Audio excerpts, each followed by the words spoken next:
December 17, 1944. 0530 hours. Hansveld, Belgium. The Tiger tank's engine coughed, wheezed, then stalled. SS Obersturmführer Benura Joachim Piper slammed his fist against the turret hatch, the metallic clang reverberating through the pre-dawn gloom. His driver, Unsharv Bear, attempted to restart the 700-horsepower Maybach engine. Nothing. The fuel gauge read empty. Herr Oberenura Bear called up from his compartment, his voice tight with barely contained panic. The reserve tank is also dry. Piper dismounted from his command tank, his boots crunching over the frozen Belgian earth. Around him, the most formidable armored spearhead the Wehrmacht had assembled for Operation Watch on the Rhine, the Ardennes Offensive, sat immobilized. 67 tanks, 149 half-tracks, and nearly 5,000 of Germany's elite Waffen-SS soldiers, all paralyzed by empty fuel tanks. Through the morning mist, Piper could see the abandoned American position ahead, Hansfeld, a key supply depot for the U.S. 99th Infantry Division. The Americans had retreated so quickly that fires still burned in oil drums, coffee remained hot in metal cups, and there, arranged like a gift from the god of war himself, stood rows upon rows of jerry cans, thousands of them, the distinctive olive-drab American fuel containers. Piper approached cautiously, almost reverently. His adjutant Halbpetem Führer Hans Gruller pried open one can and inhaled the benzene-rich, high-octane gasoline as his men began the frenzied work of refueling their vehicles. Piper walked among the stockpile counting. The numbers were staggering. 50,000 gallons, enough to fuel his entire combat group for the push to the Meuse River, enough to potentially alter the course of the offensive. The Americans had abandoned more fuel in this single depot than most German divisions had received in 6 months. But as Piper stood among this bounty, watching his men pour American fuel into German tanks, a crushing realization settled over him like the morning fog. If the Americans could afford to leave such quantities, if they could abandon what Germany would protect with entire divisions, then this war was already lost.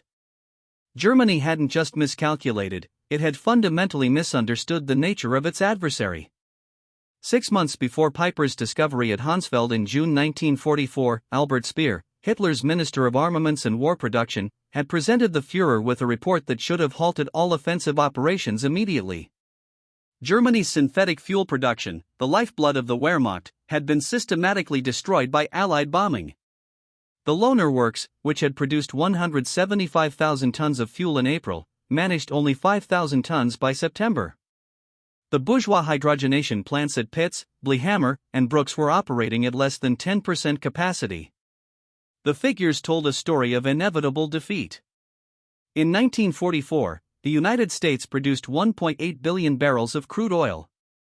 Germany, including all synthetic production in captured Romanian fields, managed 33 million barrels, less than 2% of American output. The Third Reich was attempting to conduct mechanized warfare with horse-drawn logistics. While America drowned its armies in petroleum abundance, Major Friedrich Simmmann of the Wehrmacht's Logistics Command calculated that the Ardennes offensive would require 4.5 million gallons of fuel to reach Antwerp.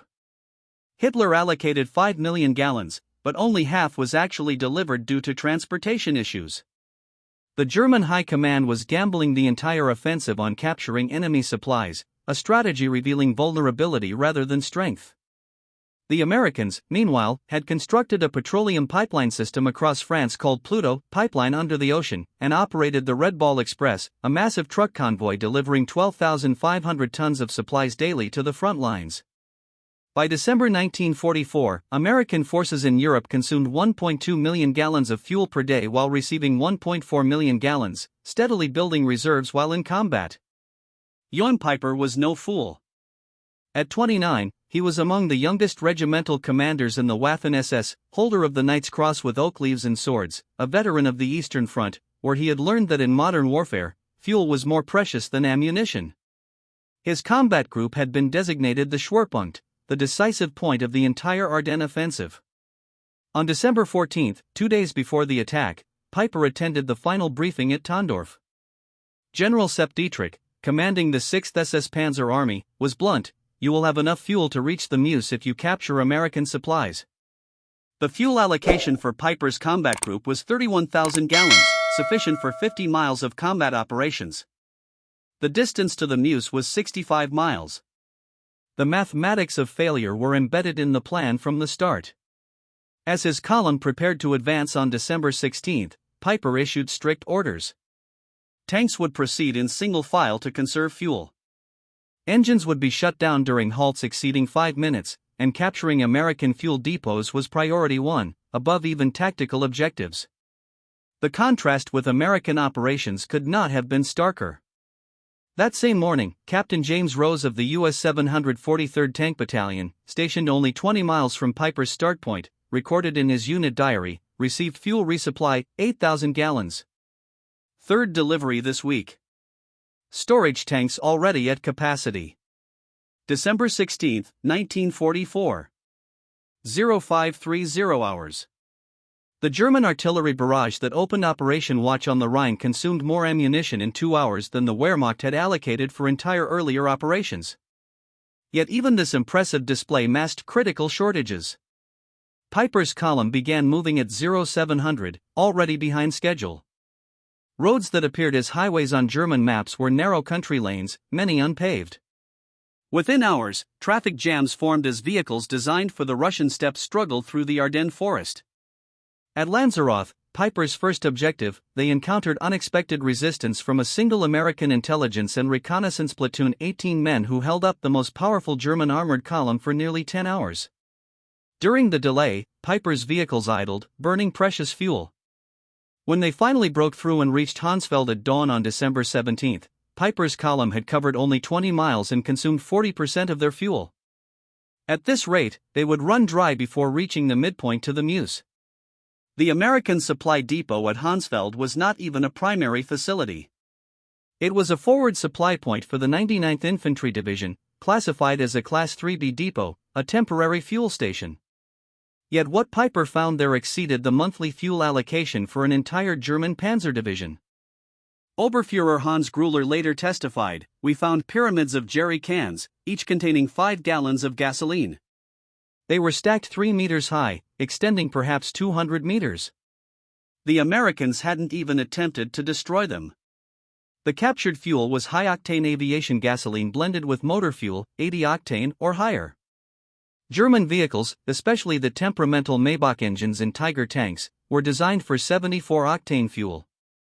The American gasoline was actually too good, causing engine problems in several German vehicles. As Piper's men refueled, they made more discoveries. Sergeant Wilhelm Hoffmann found shipping manifests in the depot office. He could read English, having worked in his father's import business before the war. The papers indicated this fuel had been shipped from Texas to New York, across the Atlantic to Liverpool, across the Channel to Normandy, and trucked 400 m to Hansfeld. The journey of over 6,000 miles had taken less than 6 weeks. "I showed the papers to Oberstbannführer Piper," Hoffmann recalled in a 1976 interview. He read them twice, then crumpled them up. He said nothing, but his face went pale. "We both understood what this meant." Private Ernst Kara found a stack of Stars and Stripes newspapers dated December 15, just 2 days old. The headlines celebrated the opening of a new fuel pipeline from Cherbourg to Verdun, capable of delivering 300,000 gallons per day. A single pipeline delivering more fuel daily than Camp Gripper Piper would use in the entire offensive. To comprehend the shock of Piper's discovery, one must understand Germany's fuel situation by late 1944. Since May, Allied bombing had reduced synthetic fuel production by 90%. The Luftwaffe was grounding aircraft for lack of aviation fuel. Pilot training had been cut from 250 flight hours to 60 hours. The German Navy's surface fleet had effectively ceased operations. U-boats were fitted with snorkels to conserve diesel by running on batteries longer. On the home front, German civilians had not seen private automobile traffic since 1942. Gasoline was so precious that the Gestapo investigated black market theft of individual liters. Farmers were returning to horse-drawn plows. Meanwhile, the United States was producing 67% of the world's oil. The East Texas oil field alone produced more petroleum than all of German-occupied Europe. American refineries were operating at such capacity that Standard Oil was experimenting with new petroleum byproducts simply because they had excess crude. With the 50,000 gallons captured at Hansfeld, Piper's columns surged forward. They reached Billingen by noon on December 17, capturing additional supplies, rations, ammunition, and most importantly, maps showing other American fuel depots in the area. But the maps revealed a disturbing truth. The Americans had fuel stockpiles everywhere. Every major crossroads had a depot. The U.S. First Army alone had 3.5 million gallons in reserve. Piper pushed on to Lineville, where his forces would commit the Malmati massacre, killing 84 American prisoners. Even this war crime was connected to fuel desperation. Piper later claimed he could not spare gasoline to transport prisoners. By evening on December 17, Piper's spearhead reached Stavelo, site of a major American fuel depot containing over 2 million gallons. Here was enough fuel to guarantee reaching the Meuse. But as the first German vehicles approached, American engineers were already at work. Captain John Brewster of the 291st Engineer Combat Battalion had received warning of the German approach. His orders were simple: deny fuel to the enemy at all costs. The Stavelo depot contained 2,189,000 gallons of gasoline in jerry cans stacked across 15 acres. At 16:30 on December 17, as Piper's advanced guard approached, Captain Brewster gave the order. Engineers poured gasoline trails between the stacks. White phosphorus grenades were distributed. Technical Sergeant Paul Solis threw the first grenade. The explosion was immediate and tremendous, he recalled. A wall of fire shot up maybe 100 feet within minutes. The entire depot was an inferno. Piper's lead tanks arrived to find a pillar of black smoke rising 1,000 feet into the sky. The fire would burn for 3 days, consuming enough fuel to have powered Piper's entire division to Antwerp and back. Antefour of Baer described the scene. The Oberschirmführer stood on his tank turret watching the flames. He said nothing for perhaps 5 minutes. Then he climbed down and told me they can afford to burn 2 million gallons to deny them to us. What are we doing here? Across the Ardennes, American engineers were destroying fuel dumps rather than risk capture. At Tuapan, 1.1 million gallons burned. At Spar, 2.5 million gallons were destroyed.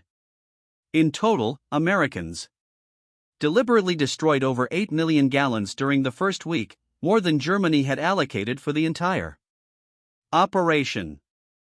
The ability to casually destroy millions of gallons was rooted in a supply system beyond German comprehension. The Red Ball Express had delivered 412,000 tons of supplies using 6,000 trucks operating round the clock. Each truck consumed 40 gall daily. The operation itself burned more fuel than German Army Group B received monthly.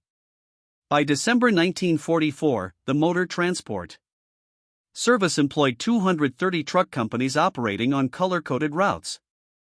The system delivered 20,000 tons of supplies daily, including 3,000 tons of fuel. Colonel James Snyder, Chief Logistics Officer for 1st Army, recorded on December 18 fuel receipts yesterday: 1,847,000 gallons. Fuel issued 1,623,000 gall. Net gain to reserves 224,000 gall.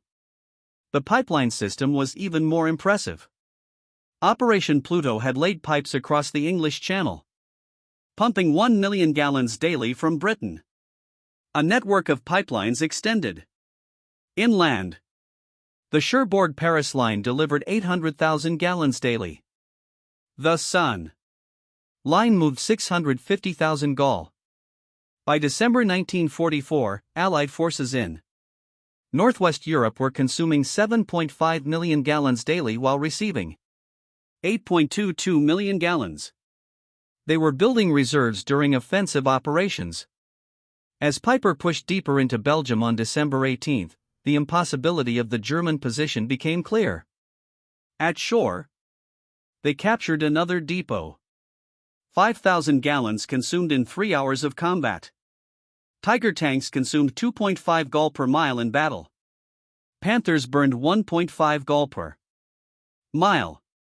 In the difficult Ardennes terrain, consumption increased by 40%. Helped Otto Dingler, maintenance officer for the 1st SS Panzer Regiment, recorded, by noon on December 18, we had consumed 67,000 gallons since the offensive began. We had captured perhaps 55,000 gallons. We were operating at a deficit. The Americans monitoring German radio traffic through Ultra intercepts new Piper's fuel situation. General Courtney Hodges ordered all units. Enemy critically short of fuel.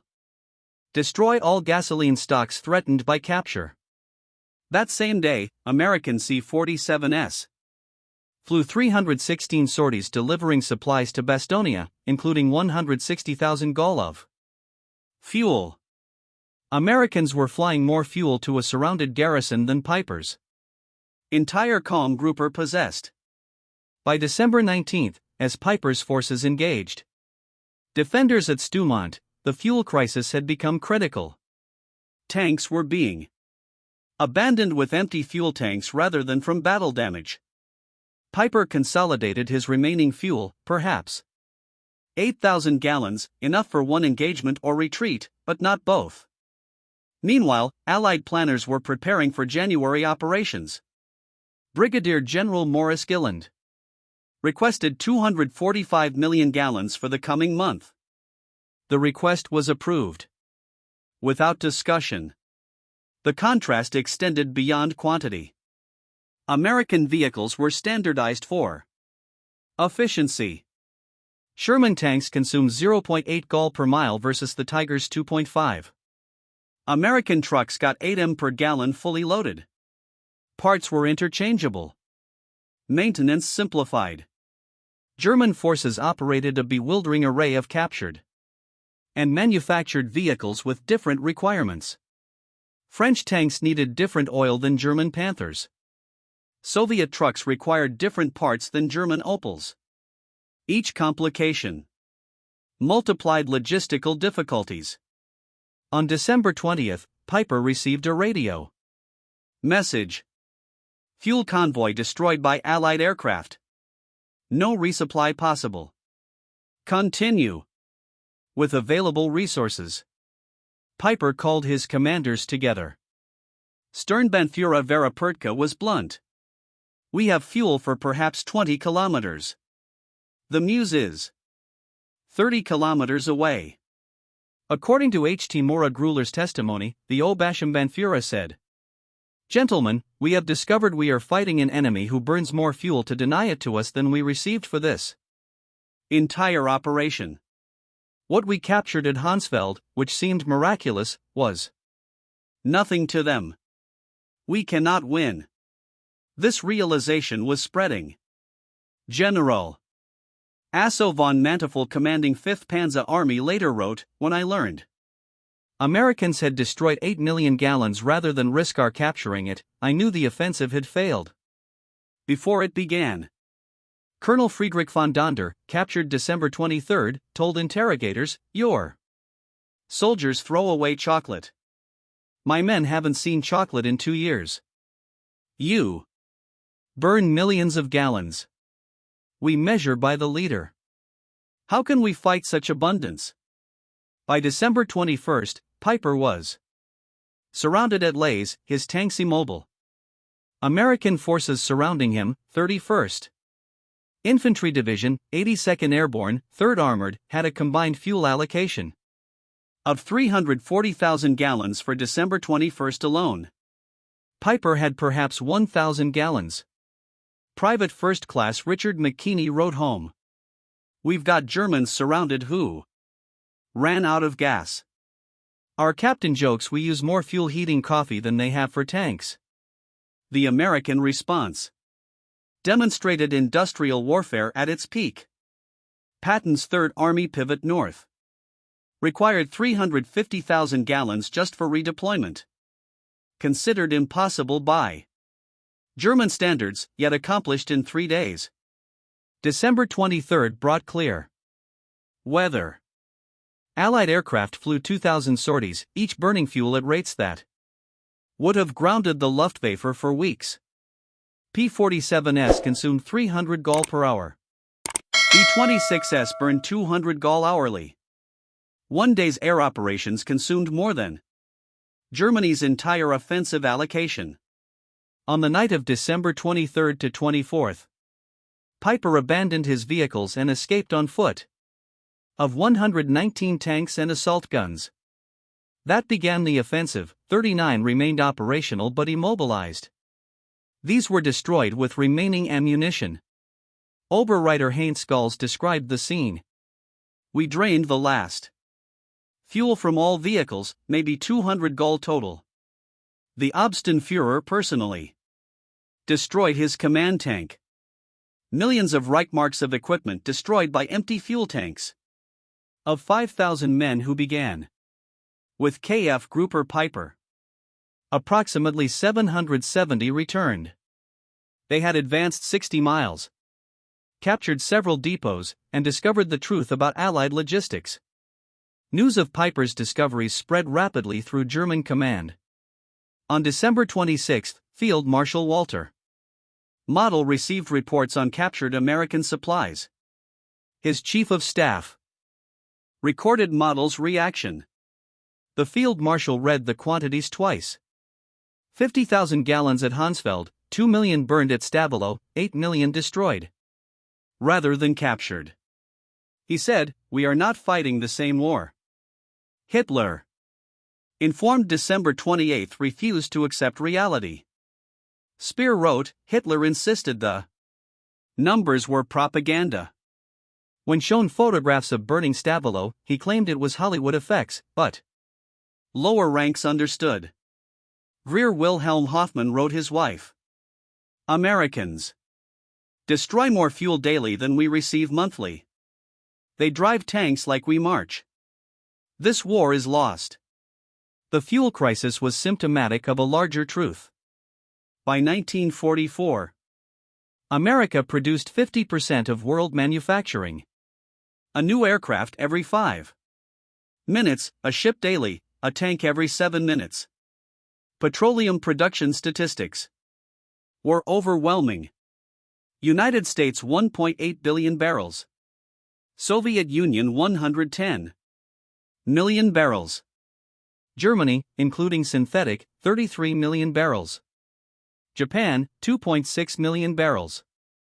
The Axis combined produced less than 2% of American petroleum. Every major German offensive after 1942 had been constrained by fuel. Every American offensive was supported by abundance German planners couldn't conceive. Lieutenant Colonel Chester Hansen recorded a revealing incident December 27. A logistics officer reported weather had reduced fuel deliveries to only 500,000 gallons daily. There was concern until someone noted this exceeded Germany's total offensive allocation. German PWs from the Ardennes were more shocked by American waste than firepower. Seeing GIS discard half-eaten rations or use gasoline for heating shattered morale more than artillery. Aus Ga Reichelm told interrogators, "We knew your production numbers abstractly, but seeing soldiers waste more than we possessed made them real. Every German who saw your casual abundance knew the war was hopeless." This knowledge spread through letters despite censorship. Feldwebel Ernst Muller wrote, "Americans wash clothes in gasoline. They feed chocolate to dogs. They fire artillery for Christmas. We cannot fight infinity. The psychological impact undermined German racial superiority narratives. How could decadent Americans possess such wealth, while the master race scraped for necessities? During Nuremberg trials, German leaders consistently cited logistics, particularly fuel, as decisive. Field Marshal Kittel testified, "We had operational superiority 1940-41. By 1944, we couldn't move forces for lack of fuel while Americans moved armies like chess pieces." Piper, tried for the Malmedy massacre, offered revealing testimony. "Every decision after December 17 was influenced by fuel shortage. We couldn't maneuver, pursue, or retreat effectively. Americans moved freely while we counted leaders." General Heinz Darien wrote, "When Piper captured 50,000 gallons, meaning everything to him but nothing to Americans, the war was over." The story resonates because it represents when industrial warfare reached its conclusion. Wars were won by production statistics, not warrior courage. The romantic notion of warfare died in the Ardennes among empty fuel tanks. Dr. Richard Overy calculated that by 1944, Allied to Axis production ratios exceeded 5-1 in major categories. In petroleum, it approached 50-1. These advantages couldn't be overcome by superior training or tactics. America produced 324,750 aircraft during the war. Germany won 1997. Americans built 88,410 tanks. Germany 46,857. But most tellingly, America refined 1.8 billion barrels of oil in 1944 alone, while Germany scraped together 33 million barrels. December 24, 1944. As Piper's men slipped through American lines on foot, abandoning 39 tanks, 70 half-tracks, and 177 other vehicles, the magnitude crystallized. They had captured 50,000 gallons, seemingly miraculous, only to learn it was meaningless to an enemy who could burn millions. Antofora reflected in 1975. "That morning in Hansfeld, finding American fuel, we celebrated like winning the lottery. By evening, learning about Stavelot burning, we understood we'd already lost. Americans had so much they could destroy what we'd die to possess." The 50,000 gallons was less than a single American armored division consumed in 2 days. Less than the Red Ball Express burned in 3 hours. A rounding error in Allied daily consumption. Major General J. Lorton Collins later wrote, "Germans' desperate attempts to capture fuel revealed their miscalculation. They assumed we valued fuel as they did, as irreplaceable. They couldn't comprehend we had so much we could burn millions rather than risk tactical disadvantage." Operation Watch on the Rhine failed through immutable mathematics of industrial warfare.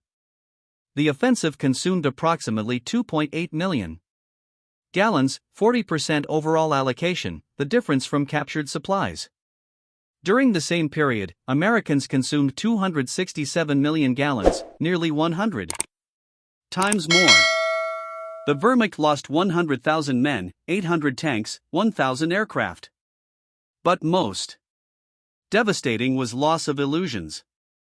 Every German witnessing American abundance understood Germany wasn't fighting a war, but participating in its own execution. Jim Piper survived imprisoned until 1956 for war crimes.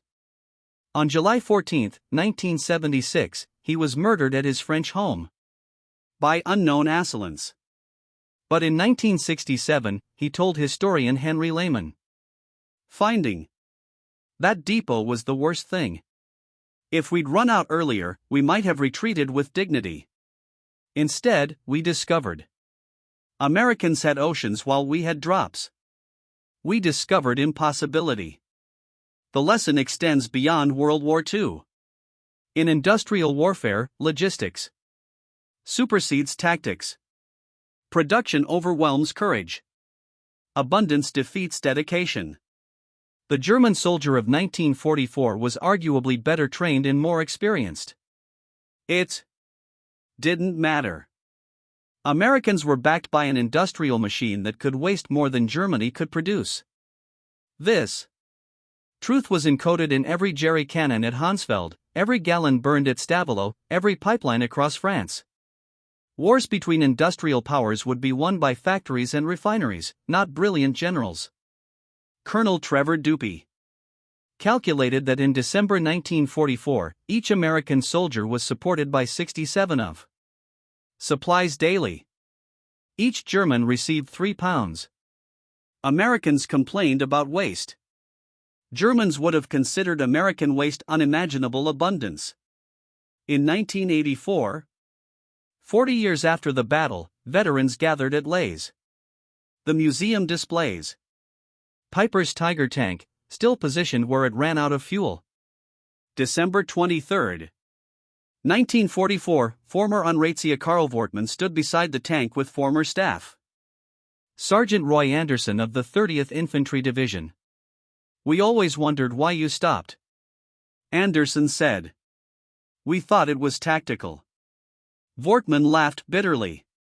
"We stopped because tanks were empty. You burned millions to keep it from us. How could we fight that?" Anderson was quiet, then said, "We never knew you were that short. We had so much we never thought about it." That exchange captured December 1944's truth. One side measured by the gallon, the other by millions. One fought for each jerry can, the other burned oceans. The outcome was predetermined.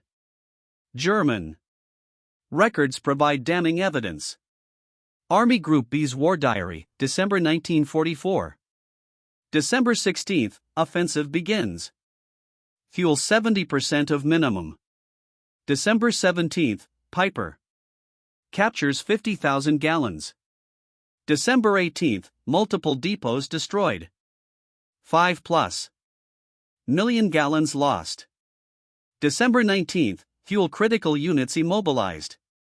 December 24, Piper abandons vehicles. Fuel exhaustion. Meanwhile, First Army reports December 16, reserves 3.7 million gallons. December 17, 2.2 million destroyed. December 18, 1.8 million received. December 24, reserves 4.1 million. Americans treated millions with indifference, Germans reserved 4 individual cans. Beyond quantity, American fuel represented technological superiority. American refineries perfected catalytic cracking, producing higher octanes more efficiently than German hydrogenation. American 100-octane aviation fuel gave aircraft performance advantages over German planes running 87-octane synthetic. Americans perfected additives Germany couldn't replicate. Tetrathyled, ethylene, diramide detergents. German engines designed for lower quality often ran poorly on captured American gasoline. Fuel shortage shaped every soldier's experience. Gerrit Hans Müller recorded December 20th. Marched 30 kilometers. No fuel for trucks past abandoned American vehicles with engines running for warmth. They leave engines running. We marched through snow. Medical services were crippled. Ambulances couldn't evacuate wounded. Hospitals couldn't run generators. Men died waiting for transportation that never came. Oberarch Dr. Wilhelm Kirsting testified, "We had excellent surgeons, supplies captured from Americans, but no fuel for ambulances. Men died who could have been saved with 10 kilometers transport." The discoveries shattered German propaganda about American weakness. Soldiers had been told Americans were soft, incapable. Then they discovered Americans could destroy more than Germany possessed. Goebbels's diary, December 28. Reports indicate serious morale problems. Soldiers write about American superiority, undermining our narrative. But stories spread faster than censorship. The myth of German superiority couldn't survive contact with American logistics. The Ardennes failure meant Germany had no options except desperate defense. General Jodl testified at Nuremberg, "After the Ardennes, we knew it was lost. We'd played our last card and discovered the enemy held all aces." Recognizing German desperation, Allies focused on destroying fuel production. By February 1945, German fuel production ceased. The Luftwaffe was grounded. Training can led. The Wehrmacht became static, destroyed piecemeal by mobile enemies. Spring 1945 brought surreal scenes. German units surrendered from immobility, not defeat. Entire panzer divisions sat helplessly as Allies drove past. General Major Fritz Baulein described, "We had 42 operational tanks. Experienced crews, ammunition. We had 300 L fuel, not enough for the next town. We destroyed our tanks and walked to captivity." Meanwhile, American advance was constrained only by traffic jams from vehicle abundance. Third Army alone had 15,000 vehicles. Camp Grouper Piper's fuel crisis demonstrates how industrial capacity determined World War II's outcome. When Piper stood among captured Gerians that December morning, he glimpsed truth. They fought an enemy whose waste exceeded their need. The figures speak for themselves. German offensive allocation, 5 million gallons. Fuel destroyed by Americans, 8 million gallons. Daily American consumption, 7.5 million gallons. Piper's haul at Hansfeld, 50,000 gallons. Percentage of American daily supply, 0.6%. The Battle of the Bulge claimed 19,000 American lives, perhaps 100,000 German. It obliterated the Wehrmacht's remaining reserves. Yet its enduring impact was the dissemination of knowledge throughout German ranks. America commanded unfathomable abundance. Piper's discovery went beyond fuel, it revealed the essence of industrialized warfare. Victory favored whoever produced the most petroleum, steel, and aluminum. Germany never stood a chance. The ultimate irony, American forces cataloging abandoned German equipment at Lays found 39 intact tanks left behind solely due to fuel shortages. Major Robert Harrison's salvage report recorded, fuel needed, 8,000 gallons. Classification, minimal. Source, local reserve. Time, 4 hours. What was impossible for the Germans' 8,000 gallons to save their elite tanks was routine for Americans. A modest request from local reserves exceeded Piper's peak strength. This was Piper's revelation at Hansfeld, not just that America had more fuel, but that American abundance operated on a scale that rendered German scarcity meaningless. The war was effectively over once American industrial might was mobilized. Hansfeld demonstrated what had been true since 1942, Germany fought the impossible, measuring defeat in gallons, while America measured victory in oceans. The Tiger tank now sits in Leglas Museum, fuel gauge empty, a monument to when tactical brilliance collided with logistical reality and lost. Visitors ask why such formidable tanks were abandoned. The answer, no fuel.